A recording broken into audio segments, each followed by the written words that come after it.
I'm Emily. I'm 25 years old, and I live with my boyfriend, Mike. Our relationship isn't as exciting as it used to be. We've been together since college, but lately we argue a lot. I'm frustrated because Mike doesn't seem interested in planning for the future, and he spends a lot of time playing video games late into the night while I'm left alone in bed. We both avoid talking about where our relationship is headed. It's not that we don't care about each other, but we've stopped putting in the effort to make things better. My parents, Sue and George, are the opposite of us. They've been happily married for over 30 years. They still look at each other with love and share inside jokes. They're like my role models for a strong and lasting relationship, even though I know I won't find that with Mike. Then, one evening, there was a crash. I remember arguing with Mike about something as small as the laundry. He promised to do it, but once again, the promise was empty. Can't you just do one thing you say you're going to do? I asked, frustrated. It's just laundry, Em. It'll get done eventually, he replied, focused on his computer screen. The argument ended without really addressing our deeper problems. Later, sitting in the back seat of my parents' car, their conversation was comforting after the argument with Mike. They were celebrating another year of Mom's life, their joy contagious. Then, everything changed. There was a crash, and the world went black. When I woke up, I was in a hospital, surrounded by the sterile smell and the constant beeping of machines. The doctor's words were cold but clear. My parents didn't make it, and there was a chance I might never walk again. Suddenly, I felt alone and terrified. Mike, the man I argued with about laundry, was now my only link to my life before the crash. As the reality of my parents' death and the possibility of being paralyzed sank in, I felt a deep despair. The future that once seemed full of possibilities now felt bleak. In the hospital room, time felt strange, both too fast and too slow. Then Mike walked in with his parents, Janet and Bob. The atmosphere was heavy with sadness. Mike sat by my bed, holding my hand quietly, his usual confidence gone. His parents stood by the door, worried and uncertain. "Hey, Em," Mike began, his voice barely a whisper. "I've been doing a lot of thinking about us." "Yeah, thinking," I echoed, my voice flat, unsure of what he was getting at. "All of this, it's made me see how short life can be," he continued, his eyes meeting mine with an emotion I couldn't quite figure out. "I don't want to wait for the perfect moment anymore, because it might never come." I wanted to ask him what he meant, but the words stuck in my throat. "What I'm trying to say is, will you marry me, Emily?" His question hung in the air, heavy and unexpected. It was the last thing I thought I'd hear, especially now. I looked at his face, searching for a sign of the impulsive Mike I knew, the one who acted first and thought later, but all I saw was sincerity. His mother, Janet, stepped forward, her hands clasped together. "We want you to be a part of our family, Emily. We'll take care of you." "It's not out of pity," Bob, his father, added quickly. "It's because we love you and want to support Mike in taking the step." I was stunned, my mind racing. This was unexpected, maybe even a little reckless, but it was a lifeline nonetheless. I looked at Mike again, really looked at him. I saw not just my sometimes immature boyfriend, but a man offering his support in the most uncertain time of my life. "Mike, my voice trailed off as I tried to gather my thoughts. "It's okay. Em, you don't have to decide right now," he said, his thumb rubbing circles on the back of my hand. I thought about my parents, about the unwavering love and support they had always shown me. Wasn't this what they would have wanted for me? To be loved and cared for, no matter what. "Mike, I don't know what the future holds for us, but yes." I found myself saying, the word stronger than I felt. "Yes, I'll marry you." A smile, the first genuine one I'd seen in days, spread across Mike's face. Janet let out a soft sob, covering her mouth with her hand, and even Bob's eyes glistened with unshed tears. Moving into my parents' house with Mike should have been a fresh start, a new chapter. But everywhere, I looked around and saw memories of my parents everywhere. I thought having Mike with me would help fill some of the empty spaces, But I soon realized his presence reminded me of what was missing, rather than replacing it. In the beginning, Mike was attentive, always checking on me and making sure I had everything I needed. But as time went on, he started spending more time on his computer, shutting me out. One evening, I found him staring at his screen in the kitchen. "Mike, have you thought about looking for a new job?" I asked, trying to keep it light. "The insurance won't cover everything, and the bills are starting to pile up." He didn't look away from the screen. "I told you, I'm taking care of you now. That's my job." "But I can take care of myself during the day," I pushed back, feeling frustrated. "You don't need to be here all the time." Finally, he turned to face me, looking irritated. "What do you want from me, Em? I'm here, aren't I?" His tone caught me off guard. "Being physically here isn't the same as being present, Mike. I need a partner, not just a roommate." He stood up abruptly, his chair scraping against the tile. "You know what, Em? Maybe I need more than this too. Maybe I wasn't cut out to be a nurse." His words stung, and I watched him storm out, slamming the door behind him. I was left alone in the silence of the kitchen, the weight of his words settling around me. That night, as I lay in bed, I couldn't help but think about how quickly our honeymoon period had ended. The vows we had taken felt like they were from another lifetime. The Mike who had promised to be by my side in sickness and in health seemed like a stranger now. As the weeks dragged on, his absences grew longer, and the excuses more flimsy. He was either out with friends or lost in a digital world that didn't seem to have room for me. I felt like an obstacle in his life, a burden he hadn't anticipated. One particularly tough day, when the pain was bad and the house felt more like a mausoleum than a home, I heard the front door open. Expecting Mike, I called out, "Is that you?" "Yeah, it's me," he replied, his voice distant. "I'm just grabbing a few things, then I'm heading out again." "Went out with friends?" I asked, trying to mask the hurt in my voice. He paused, keys in hand, and sighed. "Em, I need some space, okay? It's not easy for me either, all this." I nodded, biting back tears. "I know. I just thought we could maybe spend some time together, like we used to." He shrugged, avoiding my eyes. "Maybe when things settle down a bit." I gotta go. The house felt emptier with each passing day, filled with silence and the ghost of better times. It wasn't just Mike's absence or the silence left in the wake of my parents' voices. It was the small things that started to go missing, like a vase my mother loved or a painting that used to hang in the hallway. I first noticed it when I was trying to distract myself with memories. As I wheeled myself into the living room, intent on looking through the photo albums. As my eyes scanned the room, they fell on the bare patch of wall where the painting had been. Confusion furrowed my brow. "Mike?" I called out, unsure when he had last gone out. There was no answer, and the emptiness of the house seemed to echo back at me. That evening, when Mike returned, I asked him, "Have you seen the landscape painting that used to be in the hallway?" He barely glanced up from his phone. "Oh, that old thing? Yeah, it was getting dusty, and I figured we could use the space for something else." Something about his casual dismissal didn't sit right with me.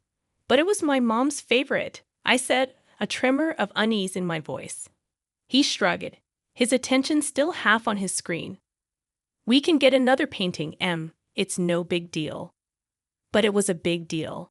The items that went missing next were unmistakable, things that had been in my family for years. One afternoon, I caught Janet, Mike's mom, in the act. She was bustling around the living room with a big black garbage bag. "Janet, what are you doing?" I asked, my voice sharp with alarm. She jumped, a guilty flush creeping up her neck. "Oh, just some spring cleaning, dear. This place is cluttered with so many old things." "But those are my things," I protested, my heart rate picking up.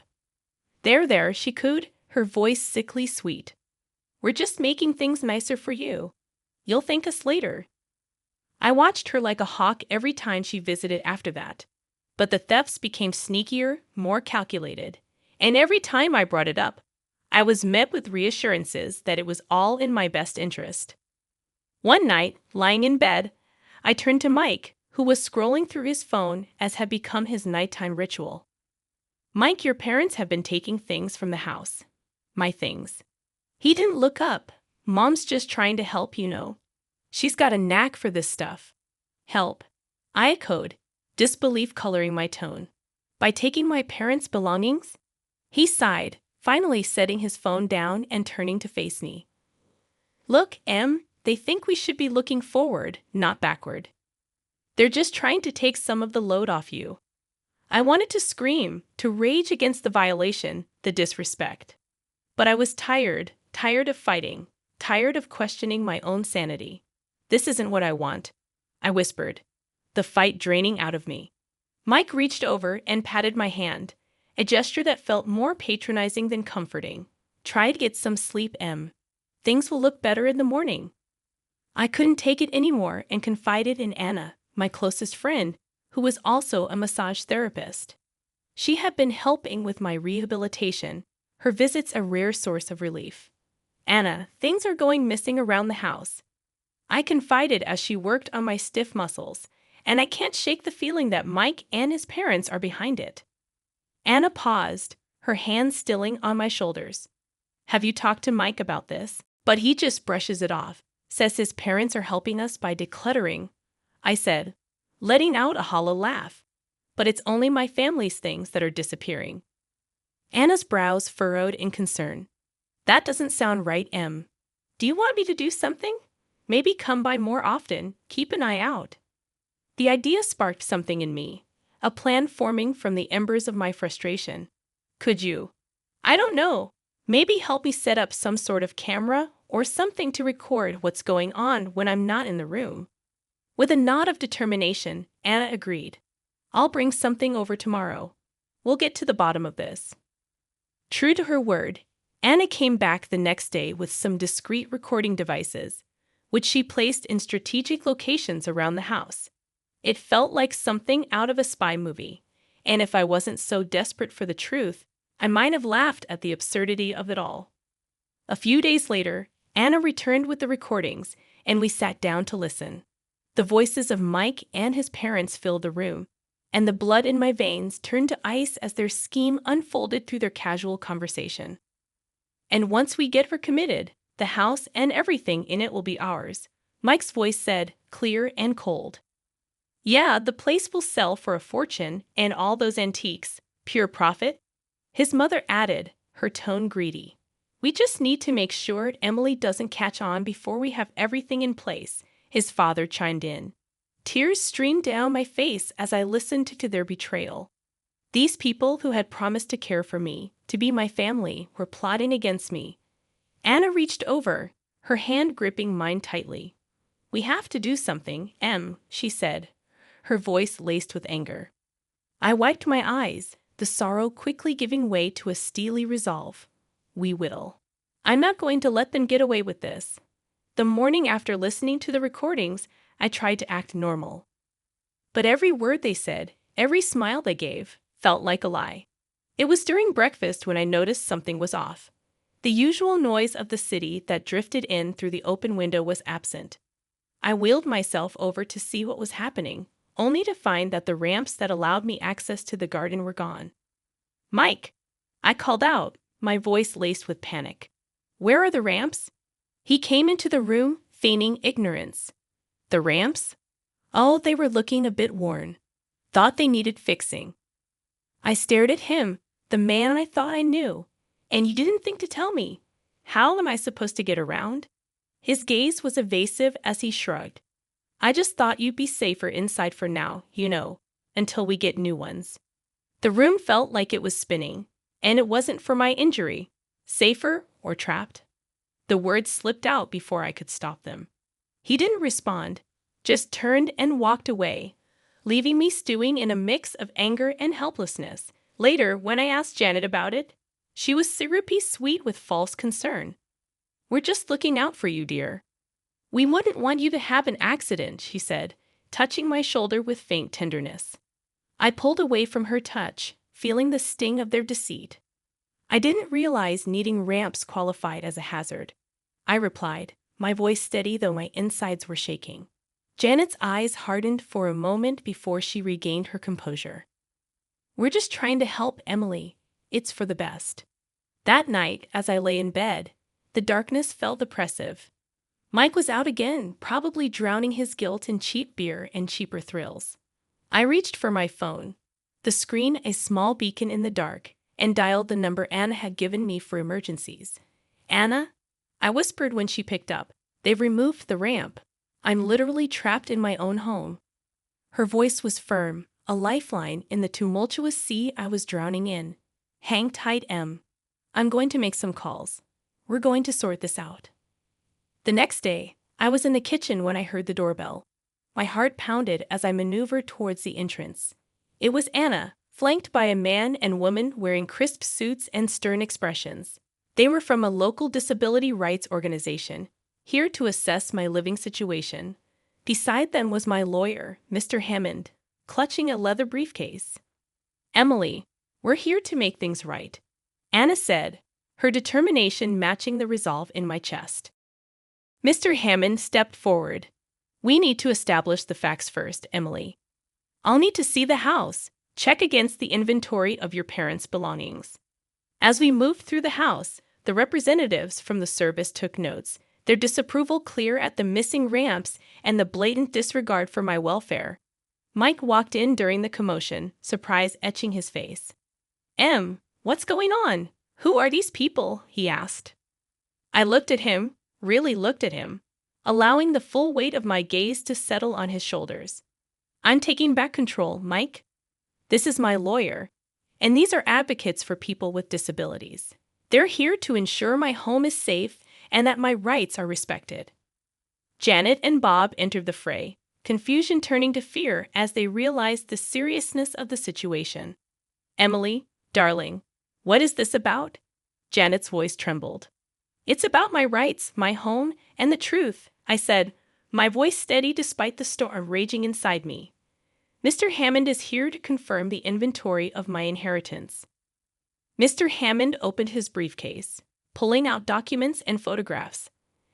"We have detailed records of all items bequeathed to Mrs. Harper. It seems several are missing." Bob's face paled. "Now, Emily, I'm sure this is all just a misunderstanding." "There's no misunderstanding," I replied, the recordings Anna had provided playing in my head. "And I have more than just missing items to discuss." Mike's parents looked at each other, the facade of the caring in-laws crumbling before my eyes. Mike stood there silent, the reality of the situation dawning on him. Anna moved closer to me. "We also have evidence of the conversations you've had regarding Emily's property and well-being." The advocates from the Disability Service spoke up. "Removing access to the ramps is a direct violation of Mrs. Harper's rights. We'll be taking action." As Mr. Hammond laid out the evidence of their theft and their plans for my future, I saw the trap I had been in from the outside. But now, the tables had turned. I was no longer the victim in their game. I was the one calling the shots. Mike finally found his voice. "Em, I can explain." But I shook my head. "Say it, Mike? I've heard enough." Janet started to cry, and Bob put an arm around her. But there was no comfort to be found in their deceit. The day of the trial was a culmination of everything I had endured. The courtroom was stark, the air thick with tension. Mike and his parents were on one side, looking nothing like the family that had once promised to care for me. I was on the other, with Anna beside me and Mr. Hammond at the ready with his briefcase of evidence. As the proceedings began, the judge looked down at us from his bench, his gaze lingering on me for a moment. "We are here to examine the evidence regarding the allegations of theft and the premeditated exploitation of Emily Harper," he said. Mr. Hammond presented the recordings, the inventory discrepancies, and testimonies from the disability advocates. The evidence was damning, and Mike's family could do little but squirm under the weight of their own deceit. Janet sobbed quietly, her sobs a soundtrack to the unraveling of their scheme. "We never meant for things to go this far," she whispered when it was her turn to speak. The judge's voice was firm as he addressed them. "You took advantage of a vulnerable person. There's no excuse for your actions." Mike stood, his voice barely audible. I'm sorry, Em. I never wanted to hurt you. I looked at him, the history we shared playing out in a flash before my eyes. Sorry isn't enough, Mike. You chose this path. The gavel came down like the final word on the life I had once known. Mike and his parents were found guilty, reparations were ordered, and they were to have no further contact with me. With the help of Anna and a dedicated team, I started physical therapy. Each small movement was a victory, each step a testament to my resilience. My legs, once lifeless, began to tingle with new strength.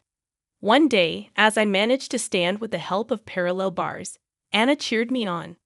Look at you, Em. You're doing it. The smile on my face was mirrored in her own.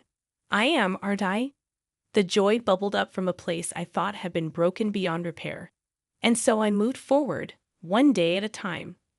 The house, once a maelstrom of my past life, was slowly transformed back into a home, a sanctuary where I healed and grew stronger.